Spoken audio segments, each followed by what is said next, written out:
And we're live. Hey, buddy, how you doing? Good. How are you?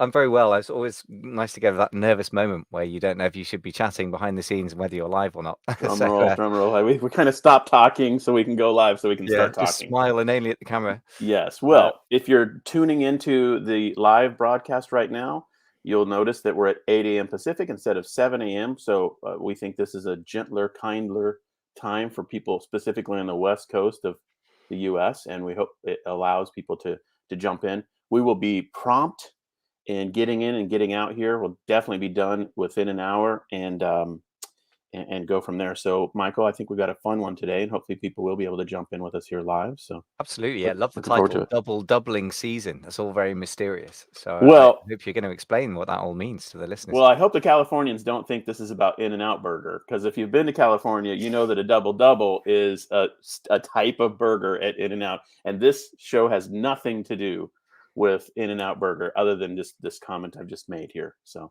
Excellent, good. Well, I look forward to the emails from In-N-Out's lawyers.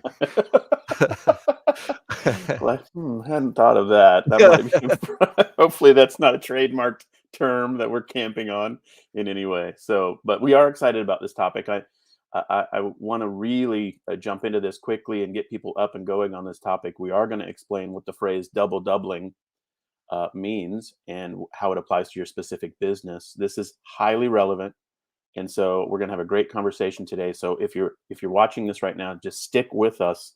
We're going to break down some strategies related to income performance and management that I think could revolutionize your business Yeah. in really exciting ways. So Sounds great. yeah. Revolution. That sounds amazing. Uh, Yeah, and I'm uh, looking forward to it as well, man. This is your enthusiasm for this is infectious stuff. And what I like about it is I think it's going to be fairly universal as well. I don't think it's mhm, going to be mhm. narrowly for just owners and sellers or just this or that or the other. Yeah, So I'm kind of amped up about this. I'm this kind of gets me energized, and not I'm not even focused on money that much in my life. It's just this is important, and I want to make sure that our clients that we work with and people that are in our community get this because there is a timeliness to it. So nice. yeah, should we do it? We ready to Let's do jump this into thing. I this? think we should. Yeah. Well, Just yeah. just Go going to ahead. mention to the people who are with us live, if you've got any comments or questions for Jason or myself, do pop them in and we'll deal with them. Sometimes we'll deal with them during the podcast, but sometimes we can circle back afterwards. So do pop Mhm. them in there as you think of them. Absolutely. Okay, you ready to do this? I am. Let's kick it off. I'll do the intro. We've entered a very special time of year, friends. It's near. Can I go again? Sorry. Okay, Yeah. this is for Jay. Okay, take two. Here we go. We've entered a very special time of year, friends. It's early November as we're recording this, and we're entering a season I call the double doubling season. It's a time of year when you have an incredible opportunity to do two things. You can both impact your income in your business in this current year while there's still time left, and you can also set the stage for doubling your income in the upcoming year. It's a very special moment every year in business's life cycle. And I really want to make sure people understand how best to go after this and enter this season of double doubling effectively. And so in today's episode, we're going to talk about strategies to make that a reality. Michael, you ready to jump into this? Absolutely. This sounds quite an intriguing setup you've given us here. It certainly piqued my interest. So, yeah, explain what is this mysterious doubling of which you speak? Well, I think it's important to just explain the timing thing here because this is one of those deals where there's a moment for this topic, and this early November time frame is the moment for this topic. And if you've heard a sermon about this idea of chronos versus kairos time, or if you ever heard those phrases in the Greek, there's two words for time. One is chronos, like it's 8:04 right now. That's the time. This is actually being recorded on daylight savings time. So in the U.S., we're all scrambled a bit this morning. But there's another word for time, and that in the Greek, and that's the word kairos, which is more like the opportunistic time. It's not about the clock; it's about the season you find yourself in with a specific opportunity at play. And so there's a time in life for things. There's a time in the calendar for things generally. And this is the idea here that as we enter early November, it's a kairos moment, you could call it in the Greek phrase, where we've got this chance for just a few weeks to really, really set the stage for a powerful outcome and ending for the current year, and again set the stage for a terrific 2022 and this moment here that we're in, this upcoming year as we approach it. And so that's the gist of the idea, and why now is the time to do this work. You can't do this work in March, you can't do it in August, you can't do it in in other times of year. You need to do it right now to really take maximum advantage of the situation you find yourself in as a business owner. So there you go. So that's sort of the timing of it and why there's urgency to this as we talk about it right now. Yeah. Like it. I mean, quite a few things in life, I suppose there's a natural rhythm to things, isn't there? And rather than Mhm. sort of trying to create it, if you recognize it and go with it, then you get a much more powerful, you're supported by the weather, as it were, the season, rather than Mhm. fighting against it. I mean, right now, Yeah. Q4 is that certain time where in many, many product categories, not all, but most, there's a big surge upwards of demand. And so it's kind of how to ride that wave. But equally, you're right, there is a certain timing to annual planning, which I confess I'm not really very good at. And my mastermind members last November had the pleasure of you going through your process with that. And we Yeah. revisited that a couple of Can you weeks ago. believe It was that was a quite year ago with your humbling. Yeah, group? I know. Can you That believe was more or that? less their reaction. And then also when we looked at the numbers that they'd said they were going to try and achieve and what they'd actually achieved, that was a humbling moment. Let's put it that way. So Really? I'm a believer in the power of planning, and I know that Yeah. I'm weak on this. So Okay. listen, tell me about this phrase, like Kairos Chronos. I love my sort of ancient Greek concept. So Oh you're yeah. speaking my language, but what made you think about this? What's led you to this whole concept? Because it's not a common thing in the e-commerce space. No, it's totally different. And so two trains of thought. One, I've been doing this for a long time, man. We started it in eBay at our kitchen table 2007 and saw how it went. First year, our total sales for the first year were $12,000. The second year, 24 full months into our e-commerce experience, the sales were still $12,000 at the end of that year. So you go through 2 years of this, and you think to yourself, "How do we get better at what we're doing?" But that was over a decade ago, and so we've just lived this for a long time. And so every year about this time, I start to think, "Okay, we're closing the books in 7 weeks, 6 weeks, or whatever it is, for the year," and then also we have this opportunity for the planning and prep for upcoming year. And the thinking behind it for us is a lot of what you do, you kind of have to pick your rut carefully. There's a little cartoon that was it was on an old country road, and the sign said, "Pick your rut carefully, you'll be in it for the next 20 miles." So the January 1st demarcation day is an opportunity to change things in your business. And so because you want to generally do stuff for a full year where you're like, okay, this year we're doing it this way. Last year we did it a different way. And so you can't think that stuff up on December 31st. Now is the time to do it. So this is all kind of the thinking preparatory work that's gone into this every year for us for a long, long time. And then of course it's always 2, 3, 4 weeks before Black Friday to Cyber Monday. You're thinking to yourself, what do we do this year? How do we make the end of year Q4 numbers really pop, and do well to wrap up the year? So that's it. And then in terms of the phrasing, I've heard sermons on that several times. Kairos moment, Chronos moments. It's sort of a Greek phrase that stands out to people, and when you hear that, you're like, oh, that's really interesting, and it can apply to anything. It doesn't need to apply to church stuff. It can certainly apply to the season of life in a business and in the moments we have and take advantage of. So yeah. Yeah, talking of who it applies to, I mean, it sounds like it's got a broad applicability. So, Hmm. we mostly speak sometimes specifically to Amazon business owners, Hmm. sometimes more Shopify or direct to consumer. Yeah. I presume this applies to everyone. Is that more or Yeah. less it? Yeah. I think absolutely. I think that any business model you run, you can ask yourself these questions, which we're going to talk about this morning here. We're going to unpack this for everybody who's listening live, and for those listening to the podcast. So we will explain what we're the details here in a moment. But Mm. yeah, this applies to retail arbitrage folks, replen sellers, wholesale sellers, private labelers. I mean, name it. You name the category of business, and this Mm. even extends beyond e-commerce operations. Nice. This is really universal and applies to anybody in business. I don't care what you do. If you're a service provider or whatever, this applies because it's sort of business strategy level conversation. Makes sense, yeah. Yeah. I like that kind of stuff because it's more evergreen. Because sometimes business Hmm. models go in and they go out Yeah. of effectiveness, right? And Yeah. also you might bolt on or change your own business model within your business. But Yeah. yeah, very good. Okay, so I've mentioned my mastermind, and I think I Hmm. know you've been running a mastermind successfully, hopefully inspired by the 10K Collective. I don't know, but Yeah. the reflections on your last year that you've been doing with your mastermind group, I know you've been doing that recently. That maybe this is Hmm. related to that. So I mentioned Hmm. reflecting as well. How does that come into this situation? Yeah. I mean, I think there's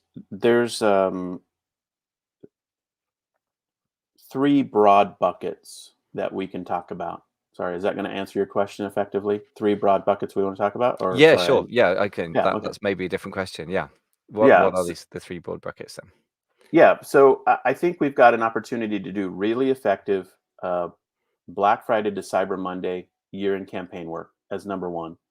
Mm, And you're in the moment where you're literally, as we record this November 7th, you've got the opportunity to have a battle plan, a strategy for Black Friday to Cyber Monday and your year-end Christmas type campaigns, and really figure out how to do well in this year. And then you've got a second layer, which is you've got your strategic planning framework for next year. You talked about the one we did with your mastermind group a year ago that you just revisited. It's the tool we use with our coaches, our coaching clients is a 10 question framework, and it's the questions really help you understand where you're at in your business and what your goals are and how to get after your goals. So that's strategic planning framework.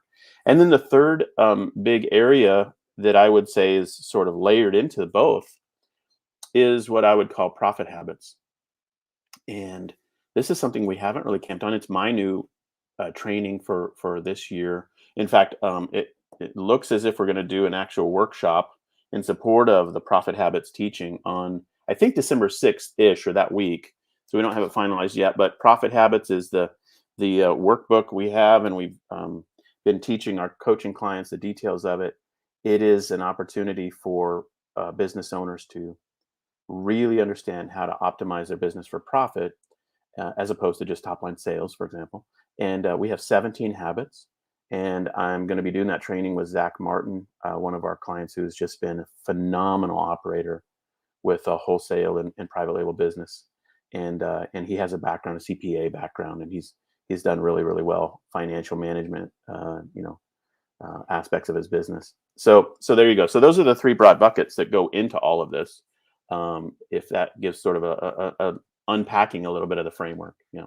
yeah, great. So in the immediate plan for Q4, including Black Friday, Cyber Monday, which I know we've talked about before, I think Yeah. haven't we recently? Um, strategic planning framework, and then the profit habits, which sounds really cool. Well, look, Mhm. where do you want to go with this? We've got three different frameworks. I guess we talked about Black Friday, Cyber Monday. Do you want to mention anything else about that we need to sort of reinstall in people's brains? I think it's just one of those situations where you have to slow down and take time to be creative and really think through what you can do to unlock value for your customers in a way that's beneficial to your business. It is a little bit of a Rubik's Cube situation. You've got to think through how to do it effectively. And the operators who are most thoughtful and most strategic in how they use these, sales holidays or these promotional campaign days, have the best outcome. And so, I would just encourage everybody slow down, take an hour, take an afternoon, whatever it is, and really think through your battle plan. We've done prior conversations about this, and so it's not a new topic to our listeners, but you can go back and listen to those conversations where we break down the day parting for Black Friday to Cyber Monday week in particular. So if you haven't listened to those episodes in previously, go look at that day by day schedule for that Black Friday to Cyber Monday week, and that by itself can really tilt the profitability of a business. And it's not an over exaggeration to say that there are many times e-commerce operations that have had a lot of sales by this time in the year for their year-to-date revenue, but if they look at their numbers, their profit is not where they wanted it to be, and it's not too late to close that gap and make a big difference in your profit numbers. And so that's the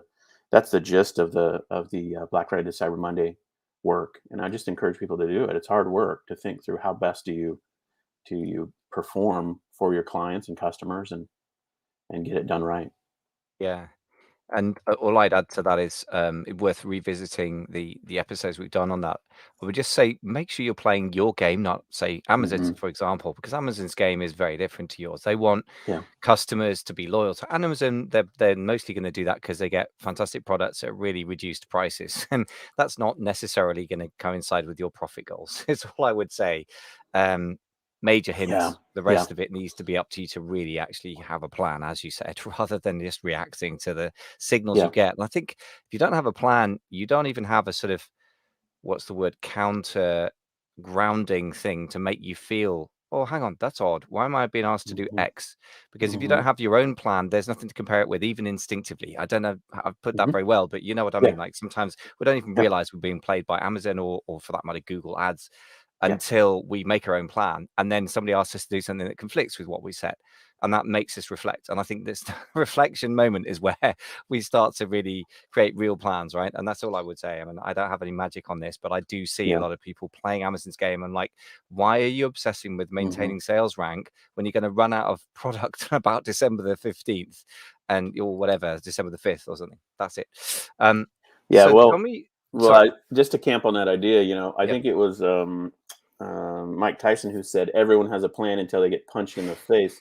But Yeah. sadly, that's not true.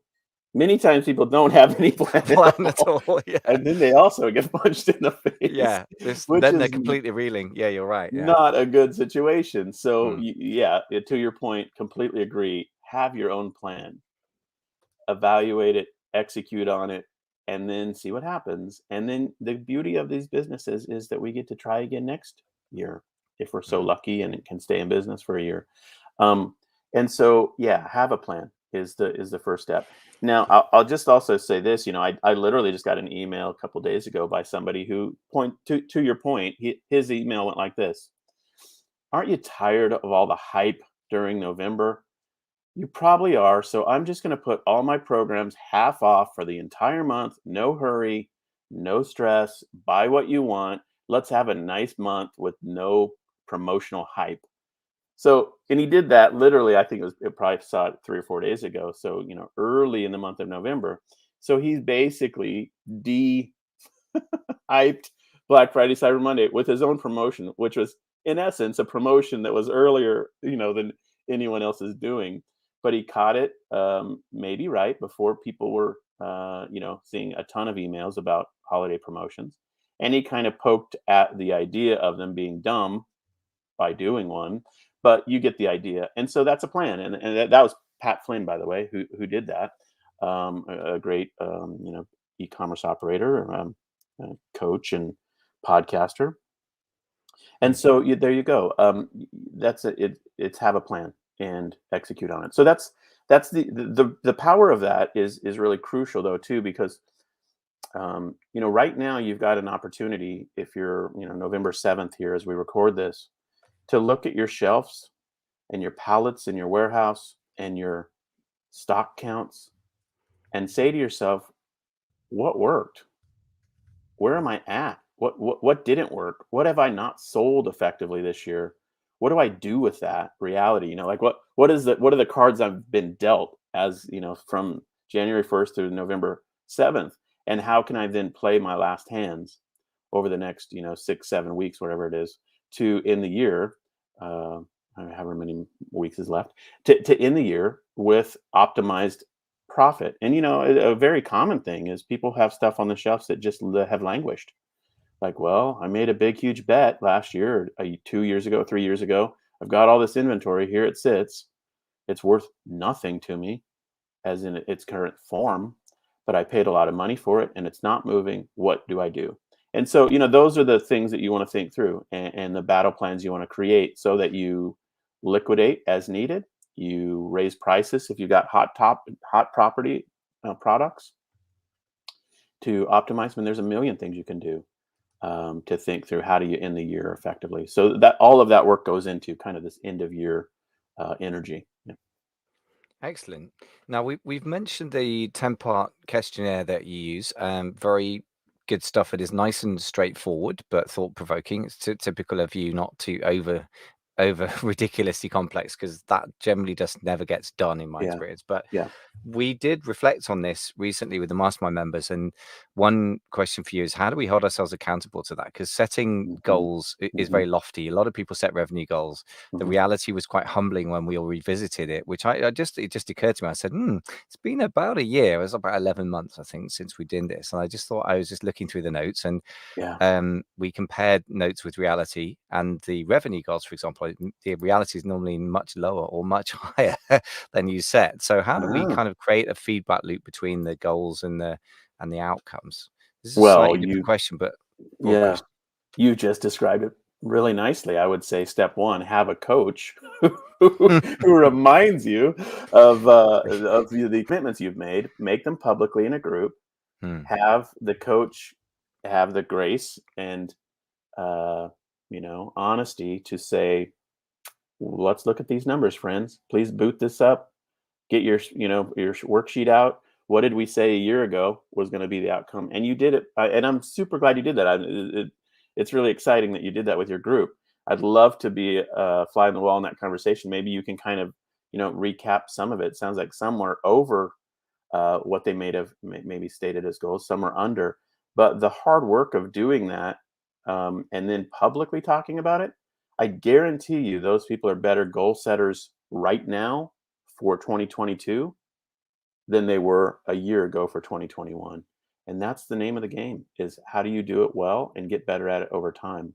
So any feedback on just I know it's top G secret side, stuff in yeah. a I was group gonna. that it's It's not. not top secret. I'm not going to reveal anything No. that shouldn't be reviewed. I mean, what was interesting is that, which is a very interesting thing about goal setting, and based on, extrapolating from a set of data, and how valid is that data to extrapolate what's going to happen in the next 12 months or 24. One of the things that people got was that they'd made fantastic money by the end of 2020, way more than they'd anticipated in 2019 goal setting. Hmm. And therefore, of course, the goal setting for 2021 ended up being, in terms of revenue targets, much higher than they actually achieved, because in 2021 there was a lot less lockdown, for example, and that affected people's buying habits. Some people are in, sort of vaguely health related products, and obviously they had a big boost in 2020. um, one of the other factors is the impact of Brexit for UK-based sellers. A couple Sure. of people have sold seven figures in Europe in 2020 and 2021. There was almost nothing, a few tens Wow. of thousands at the absolute most. And of course, that's hard to predict. So the predictability of the future and its relationship to goal setting is very, very Yeah. interesting to me right now, because of COVID and Yeah. any other political things. I mean, Brexit's one. China's relationship with the US is another one to watch, obviously. So Yeah. in that context, it's interesting, isn't it? How Hmm. what the okay question for you then, in that context, what's the purpose of goal setting? Is Hmm. it to be rigid and we have to achieve this, or is it a Hmm. failure, or what would you say is the purpose of goal setting? It's a great question. Well, we're going real meta, not Facebook meta, but we're just going to the top of the top here. Okay, here's this is really really important. Your job as the CEO is to both simultaneously mitigate risk and optimize for outcome, for good outcome. And it doesn't matter if you're Fortune 500 CEO or if you're kitchen table entrepreneur like most of us. Your job is to mitigate risk and optimize for good outcome. And the planning process gives you a lens in which to do that. Like, who could have known 2, 3 years ago that container shipping costs would go crazy expensive and slow down radically? Because the way things mostly go is things become cheaper and they become faster. And you just couldn't have predicted that. But a strategic planning process annually asks those types of questions. What are the existential threats to our business? How do we mitigate against those? How do we build a business that is uh, tiger proof, to use the phrase of a booklet we wrote a few years ago, so that there is nothing that can destroy your business? And the questions related to that are, okay, if this type of thing happens, what would we do? What would, if this type of thing happens, what would we do? How do you prevent your business from being completely ruined? And those types of risk mitigation exercises are increasingly important the bigger you get. We work with clients every day who have scaled tremendously on Amazon and therefore have this back of their mind nagging concern that they've just exposed themselves and their livelihood to a big risk because their account could get shut off on Amazon. Now, so then they think, okay, what do I do? So anyway, so that to me is the meta question. Is that's why the annual planning process is so important, because it's not just all go, all green lights all the time. It's also how do you shore up what you've got, make sure that you got a good footing to go forward. Because many of us can juice sales in the short term. Anybody can come into a business and say, hey, here's how you totally blow up sales positively. It might not be profitable and it might not be sustainable, and you might ruin your marketplace.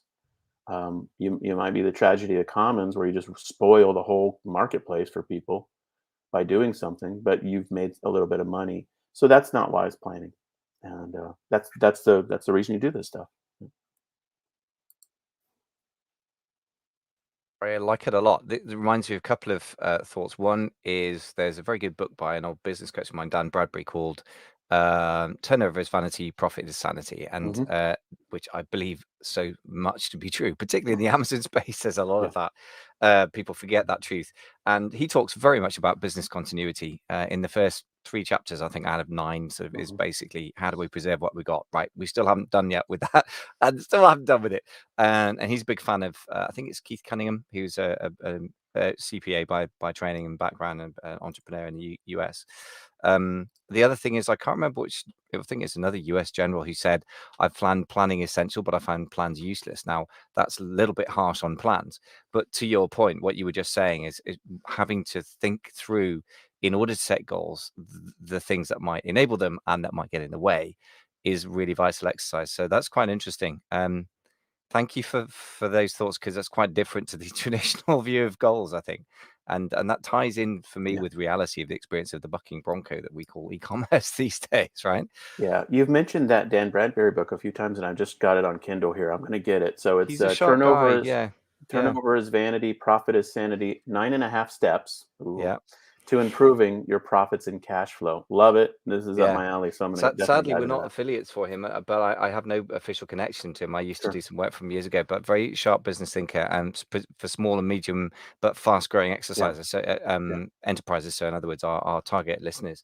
Yeah. So the other one you've mentioned, obviously, just coming back to your 3-part framework, the profit habits framework. Hmm. Sounds really cool. What's in that?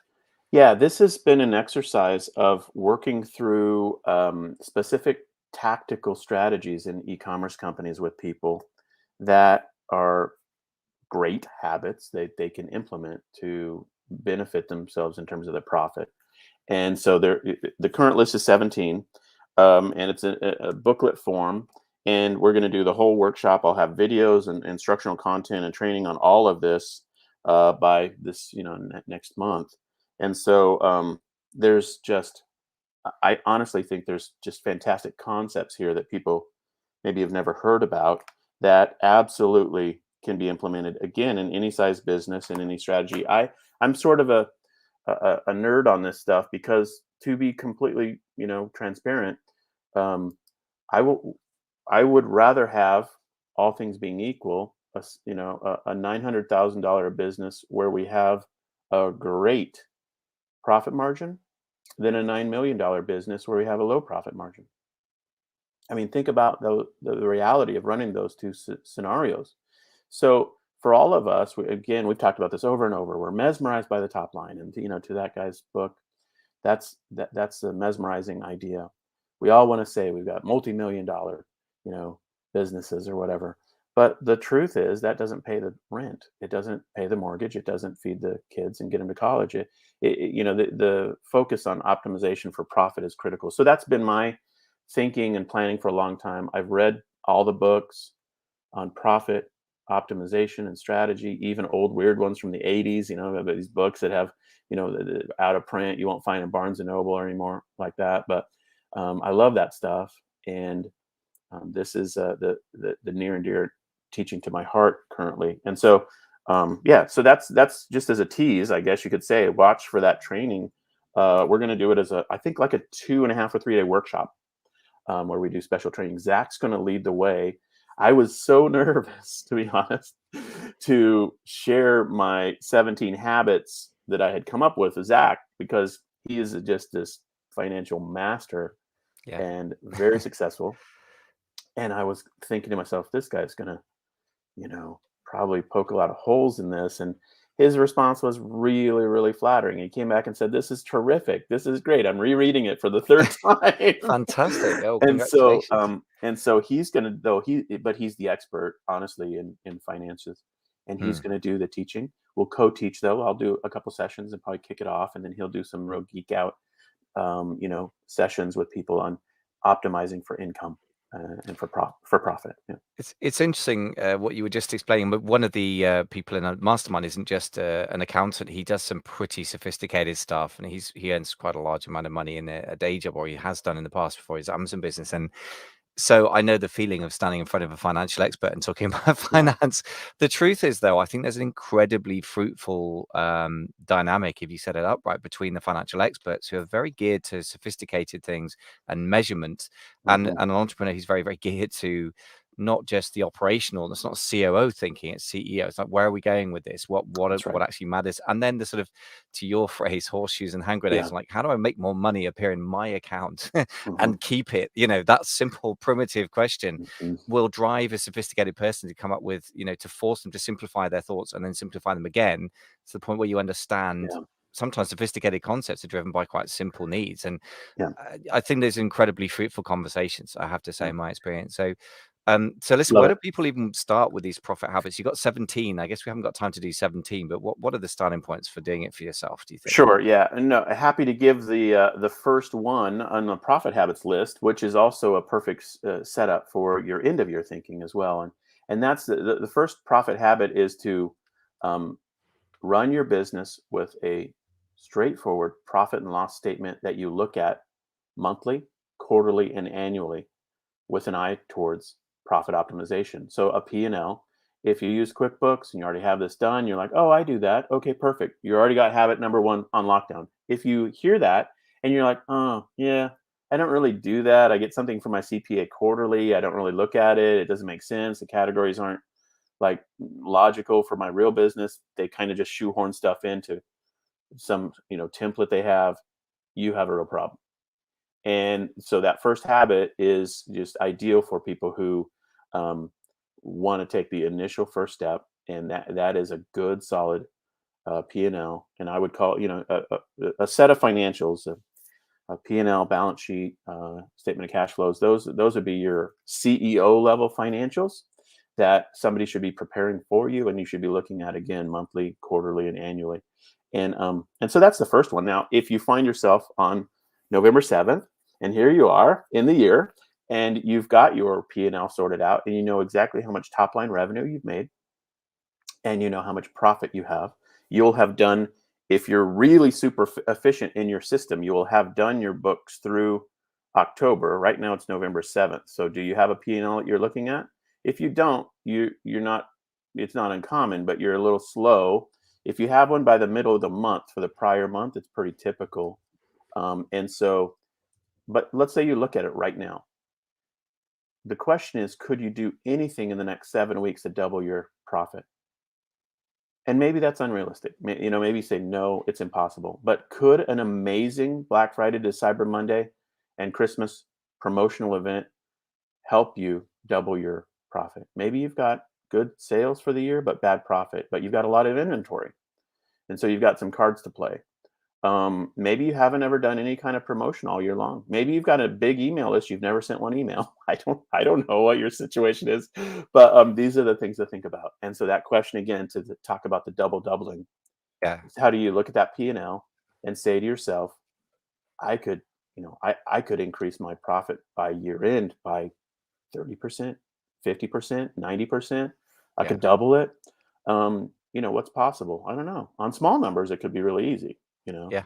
So I think you're right. People, if you again, it's the question, it's the art of asking a simple, brutally simple question of a mhm, complex person or mhm, system. If mhm, you ask the question of your Amazon or whatever marketplace focused business, can you deliver more profit? Then often the answer is a lot bigger than you think, because you will have underused assets, because the biggest shortage most of us have is simply time and focus. And sometimes we overlook giant opportunities. So one of the mastermind members we met in London this last week, and one of them's come in, they've got 400,000 SKUs with a print on demand business. It's very complex, and they're across Etsy, Amazon, and somewhere else, I think eBay.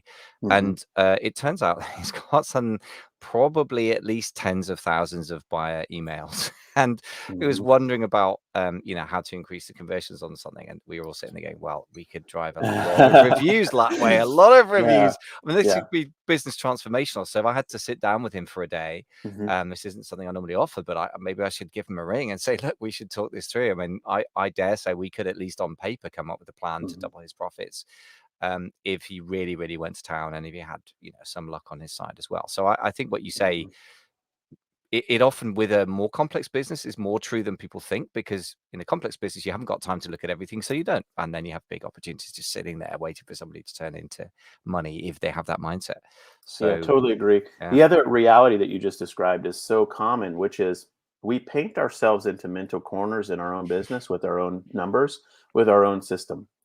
And Mm. we say to ourselves, I'm stuck, I'm trapped, I'm painted into a corner. When someone else can come and look at our business and say, man, there's a million ways you can make this so much more profitable. And you're like, no, you don't understand. You're like, no, wait, actually, maybe I do understand. Maybe you're in a mental trap that you feel like you can't get out of. But the creative entrepreneur would say, what about this twist? What about that twist? And so Yeah. having a coach, having a mastermind group, having people who you can be open and transparent with is so insanely valuable, where they can help you get past your limiting beliefs and the corners you painted yourself into, where you just feel stuck, you feel trapped, and you feel like there's no creative opportunity. The the uh, the, the voice of the outsider sometimes can be incredibly powerful. Yeah. Yeah, I totally agree. I mean, that's why I run the mastermind. Just to one of Yeah. the little points you just made, really important, is that, oh, my business is different. For example, this guy is doing print on demand. Nobody else in the group is doing the exact same business model, but they're all selling on Amazon. Some of them sold on eBay in the past. But Hmm. that is a terrible mental trap, because a good CPA would just look at your numbers and say, well, okay, so this number is very unusually high. Can you get it Hmm. down? Hmm. And if the answer is yes, then that falls to your bottom line. Hmm. And okay, you need an operational expert to answer the question, but at least a lot of the basic questions in life are very, very simple. Can you drive more traffic? Can you Hmm. reduce your cost of goods sold? If not now, then in the future, to your Yeah. point. Yep. And I think, having a list of people who have actually bought your product, never mind they're in the market for similar products, it is an Hmm. obvious asset. And nobody needs to be a rocket scientist to say Yeah. there is obvious opportunity here. So Yeah. to your point, I think this "I'm special" thinking can be a real trap. Like, "Oh, you don't understand my industry." I'm like, Yeah. "No, dude, people buy widgets and you buy them at another price, or create them at another price. That's the essence of the business model, you I, know?" I love it. I totally agree with you. It reminds me of one just little mental concept, which I've reflected on over the years, because I used to be a part of a really big system, multi-billion-dollar, organizations, and then million-dollar organizations, and I was senior leader. Hmm. And one of the things I observed was that the CEOs that I watched do really well, do a good job. They had their CFO, their chief financial person, just just really really integrated and woven into their work and exercise. Many times it would be the CEO and the CFO who would bounce ideas, and in those contexts what I saw was creative marketer or creative person in the CEO role, and the finance person being the sort of truth teller, question asker, nudger, prompter, who would say, well, what about this expense? What's this? Why would you spend all that money? And those tension points where someone is asking you the hard questions, if you're an entrepreneur, those tension points, that's where all the money falls to the bottom line in a positive, constructive way, because that's when you'll hear the voice of reason say, oh, you're right. We could do it a different way, on either the upside or the on the cost setting side, on the top, revenue growth, or on the expense reduction. And those twists and changes are so fruitful. And I've seen that in massive companies, and in a small kitchen table entrepreneur situations, it's the same dynamic. So there you go. So Interesting. Yeah, and yeah, I've also seen that the most successful e-commerce business I've worked with so far has moved on into 8 figures now, and it had a CFO very integrated into its yeah, business operations, and same thing. yep. Um, wow. So that was habit one. Have you got any other tidbits for us in terms of how we actually, action this philosophy? Well, I think we've covered pretty well the Cyber Monday, Black Friday, Cyber Monday year-end work. We've talked about the profit habits a bit and teased sort of that out, and we'll just do an open loop on that conversation and leave it for this next month, and ask people to look more for that later. The other thing I would just say is, if you've got a mindset set to say, could I double my net profit by the end of the year? Then the other part of this conversation, the other doubling that I'm challenging people on, is to prepare themselves for doubling their profit next year. Now's the time to think about how would you do that.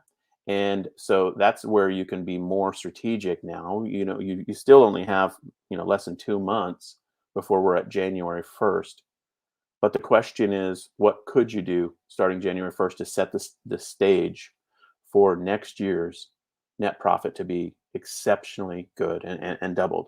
So you've got this year to work on the double, and you've got this upcoming year to double. And that battle plan and strategy set is really, really fun conversation to have with people. It's interesting, and I think there's huge opportunity there if we'll sit down and say to ourselves, what worked in this current year, and what didn't work, and what can we add that's new. And the book that is always my go-to for this stuff is The Goal by Eliyahu Goldrate. It's a famous business book, and it's a parable type book. It's like a story type book, but it's the theory of constraints and business optimization focus.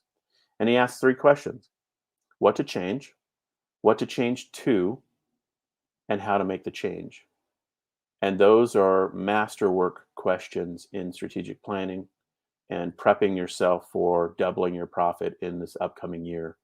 And so there you have it. I mean, I think that's the thing that I would encourage people to really, if you feel like this current year you're in is a dumpster fire and you messed everything up, fair enough. Okay, call it a dumpster fire. I don't care if it's not salvageable in any way. But you certainly can figure out how to get things sorted for 2022 as we record this, this upcoming year. Yeah. Yeah, and there's another variation on that, which is extremely similar, but I'm not saying it's any better. And by the way, such a great book. When you recommended it several times, I went away and read it. I'm like, wow, this is so profound. I mean, it's such a great book. So Yeah. totally urge anyone who's serious about business books to read that. The simple version of the start, stop, and keep list. Hmm. Hmm. What are we going to start doing? What are we going to stop doing? By the way, can I just urge everyone out there who's like me, and I think it's most entrepreneurs, don't just add more to the start list without adding something to the stop list. That's incredibly easy to do. You end up with 500,000 products, or not quite. I've got one guy with 400,000. That's the record so far in terms of my clients, and multiple business sales channels and quite a few Yeah. marketing channels, most of which do nothing for you but spread your your mental focus to butter thinness and beyond. Hmm. So this is Hmm. the main thing I would plea. Use the stop list. It's Butter, my main butter plea. thinness. Please stop doing I some love that. stuff before you start doing others. Yeah, it's Uh, so right. It's so right. But it goes to our mindset, which is to get further, we have to do more. mm, But that's the tricky part about profit optimization. To to optimize your profit, you have two cards to play. Yes, one is to do more, but the other is actually to do less. Because when you eliminate expense, when you eliminate headcount, when you eliminate services, when you eliminate things that you need to spend money on, that all falls to the bottom line. And that's the game we're playing here when we focus on this stuff. So yeah, I totally agree with you. Well, fun stuff, huh? What a topic. Yeah. yeah, I love it. I think the this is one of those interesting situations, like almost like I was describing really in miniature, which is if you force a simple but really serious question like how do I double the profits, or how could I if we were going to do Hmm. it, Hmm. and then you put it to yourself and a team and a CFO, like you create a financially sophisticated answer. Hmm. It forces you to do all sorts of good things Yeah. and to think in a profound way. But it's a Yeah. very simple question. but it's the right simple question, right? I think that's the other thing is the Totally. art of asking yourself intelligent questions instead of like, how do I increase our Instagram followers? Or, Hmm. for example, somebody who's fairly new has been asking away on my Facebook group to the point where I sent him a private PM and I said, let's have a chat about this. I don't know if he can afford to hire me, and I'm not sure I would want to impose any more costs on him. We're like, oh, how do I make my PPC work such that I could Yeah. sell 500 units a month of this thing at a profit? I'm like, okay, so why do you need to sell X units is my first question. And then secondly, what are you basing that on? And, you start to Hmm. ask the questions that unravel stuff because Yeah. people are asking wrong questions. Instead of that, I would ask, how do I make a profit this Q4 with the inventory I've got? Because otherwise, by the way, you're going to go broke. Yeah. So, it's a question of asking intelligent questions, isn't it? And, Yeah. and profit Totally. focused questions are always the ones. Yeah. Um, Yeah. well, look, big topics. What's one big idea then to simplify this down that you can encourage people to look at before year end? Because obviously people are very focused on this year right now at this stage in the rhythm of the year. Yeah. I mean, if there's one thing to focus on right now, it would be a comprehensive um, end of year campaign strategy for Black Friday to Cyber Monday through Giving Tuesday and or Christmas time event. That work right now, if there's anything that's absolutely top of mind, I would say getting that on lockdown is 100% right. This is the season to do that, and that's obvious. But everyone is 3 weeks before Black Friday to Cyber Monday thinking, "What do I do for Black Friday to Cyber Monday?" I would just encourage you to get a strategy. Go listen to our prior podcast on that. And then I would also just challenge everyone: block out time on your calendar. Book yourself an hour a week, or maybe an afternoon.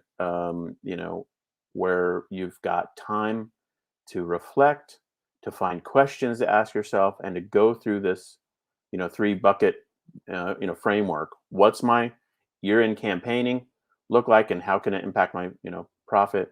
What's my 2022 or this upcoming year planning look like, and how can I double profit? And then in general, what are my profit habits?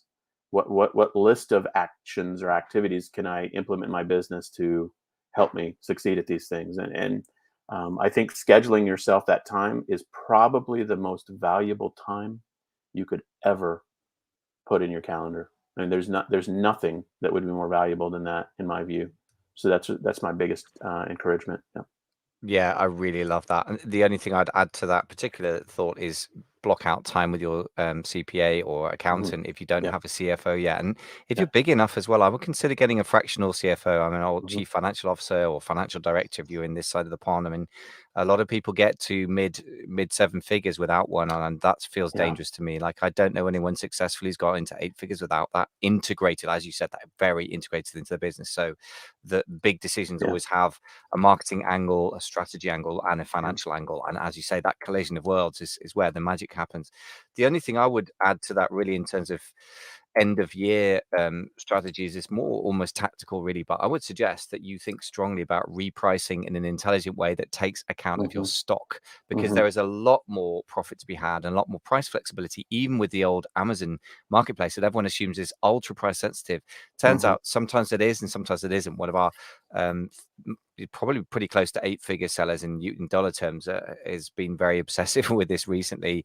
There's a very good software that we're teamed up with, and actually the podcast sponsors Eva, EVA, to be found at eva.guru. They're very, very good at automating that process, not only for resellers, which I know is quite a big and growing part of the audiences you work with, Jason.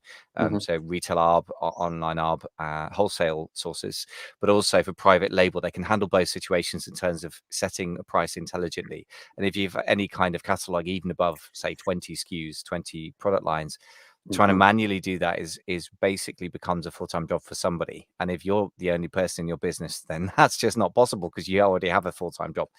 So I would encourage anyone to at least check that out. A very, very good system, and very, Totally. very effective for Yep. Amazon sellers only at the moment. They're going to be broadening it across more marketplaces Hmm. as time goes. Yeah. So I don't know what the Shopify equivalent is, but Yeah. setting up systems and using automation intelligently can also really, really help. It's called Delirious Profit. It's a great app. We have Okay, clients that use excellent. it, and it is super cool to have installed in your site and to look at. Once you get it set up in your Shopify store, you literally get addicted to looking at Delirious Profit. So it's a great app for that. I'll also just comment that as it happens, we are Kyle and I are beginning to set up the process for a fractional CFO, virtual CFO role. That in fact we already have sort of with a couple clients this conversation underway, and it's actually Zach is going to help us pioneer that consulting work in our business. So he's prior CPA or current CPA and a wonderful guy and expert e-commerce operator. And so he's yeah, we're going to start to work through with a few clients, a select set of clients, this idea of having a virtual CFO that can do a lot of what we're talking about in terms of speaking into the business. So yeah, Yeah, that sounds very, very cool, man. I'm definitely so sold on the value of that. Like, every single time that yep. somebody talks to an accountant about their business is likely to make it safer, if Hmm. not probably just better overall. One question for you then. I mean, obviously you flagged up that you've got this workshop coming up with Zach, I think it is, where Hmm. you're going through the profit habits. How Yep. do people get hold of that? Is it already bookable, or how do people find out more if not? We don't have the sales page up yet, but we will have info roll out over the next few weeks. We will, I guess, probably be on our email list is the best way, Hmm, or be following us on Facebook, hmm. and you'll hear about it. We'll be doing our best to get the word out, and so it will be a fun workshop, and we're going to try to make it really accessible to everybody. You'll get all of the trainings and the whole thing. So yeah, we're looking forward to it. So simple mechanics. How do people get onto the email list? They go to winningонshopify.com, or what? Where's the best place to go? Winningonshopify.com is the place to sign up for the email. The e-commerce leader is also the place to follow this podcast and all of the work that we do. And yeah, we'll go from there in terms of getting it in front of people over the next few weeks. So, Amazing. Well, yeah, that sounds like a super powerful session to be part of. I really so sold on this stuff. We've kind of dived down a few rabbit holes, but I think we've stuck within the basic topic. I mean, it is a deep, thought-provoking topic, and yeah, you're a good person at provoking profound thoughts, which is, I think, really important. Really over. I think people underestimate how important this is. It's not just operational stuff. It yeah. really isn't. Not when you're getting into 7 and trying to push for 8 figures, particularly. So, can you summarize your thoughts and a couple of takeaways for people watching and listening? Yeah, absolutely. To restate the top of the show info, we've entered a very special time of year right now. I call it the double doubling season. And it's the opportunity to focus on year end results in terms of net profit and even pushing to double your profit by the end of the year. It's still possible, it's still an opportunity for us. And we have the opportunity to plan effectively for the upcoming year. So it's a really, really powerful time of year to optimize your business, and would really challenge you to do that. The big ways to do that are focus on your year-end campaigning work for Black Friday to Cyber Monday and any holiday promotions to close out this year. And then, of course, think through your strategic plan for the upcoming year as well, and layer into that your profit habits, things that you know you can do to be more profitable in your business. And that will serve you really, really well for current year, for the upcoming year, and for, of course, years to come. There you go. Amazing. That's powerful stuff, man. And what I think is interesting is that the mental habits, talking about ruts, those are the mental grooves that we repeatedly create, Yeah. become habits of thought, which I think are so much more portable, if you like, than the very operational focus that we all fall into. Because who knows what Shopify may not exist in 10 years' time, and Amazon may have Mhm. shut down its third Mhm. party seller marketplace. It didn't exist more than what, 15 years ago. But these habits of thought are very transferable, and I think that's really, really powerful. Nobody can take that away from us as entrepreneurs. And I think that's a super powerful thing to give people. Yeah, totally agree, man. All right, wonderful show. Thanks for it. It's just been an honor. I'll do a little final commentary here. If you're liking the show, we'd love to have you go check out prior episodes we talked about, where we talked about the Black Friday to Cyber Monday strategy, day parting plan, and other strategic conversations we've had related to annual planning. So feel free to go check those out. Of course, we'd love your highest and best review on your podcast listener tool of choice. Spotify has been particularly cool lately with people opting in and subscribing to the show, following the show. So we'd love to have you do that, whatever device you're using to consume the show. feel free to give us whatever kind of review or subscribership or like or comment you can, however it works. And we'd be incredibly grateful for it. With that, Michael, thank you, sir. It's always an honor. Likewise, yeah, always thought provoking. Definitely very, very interesting conversation. Thanks so much. And there we have it. Great podcast, man. Yeah, very good topic. I like it. I'm really Yeah. kind of hungry for these 17 habits. I want to see this stuff, so I'm looking forward No, to this right? workshop. Totally. And I'm not trying to tease people out, with just kind of the idea, but Yeah, it is going to be really good. And this is so, I guess you could say, weighty of topic. It really is, a couple days of training that to go through it right. And so that's the goal of that upcoming teaching. So nice. yeah. Yeah, it's really good. And to me, it's just a refreshing thing in contrast to how do I get 1 million followers or something. I literally Mhm, bought a book mhm. recently as an ebook, and I partly to see what their funnel was like. That was like, how do I get 1 million followers on? I can't even remember the platform. I think it was Instagram. Yeah, In a moments of weakness, and I read it, and I just kind of felt a bit depressed afterwards because I thought, by the time I've learned to do this, everything will have changed, and I don't know how to monetize those people either. So was it it feels like called very E-commerce Power by unfuture-proof. Jason Miles? Was it that one? Instagram No, power, it was that's not. gonna be more powerful. But it's interesting that I know you started off with your books where you got Yeah, the traction, which is with, yeah, how to get people into certain, social media. But yeah, what's interesting is that I know that, in your heart and the way this book that you're bringing out, you're more into the strategy than that, yeah, and that's totally. why we focus on it and love it. And I just think it's so future proof. I mean, the principles of, double entry accounting laid by the Venetian dudes centuries ago, that's future proof. I Yeah, love that. It's a skill totally. set that you learn once and you can use the rest of your life. I mean, I Yeah, think that's great. yeah. Really All right, drops the man. mic. Well, wonderful conversation. We're gonna wrap here so we can run off for the day and do stuff. You got your end of day there. Thanks as always for everyone who's listening live with us. We really appreciate it. I'm going to hit end on the broadcast here, but we really appreciate your participation and listenership as we do these lives. And we're real excited about the future of the show as well. So thanks again, Absolutely. everybody.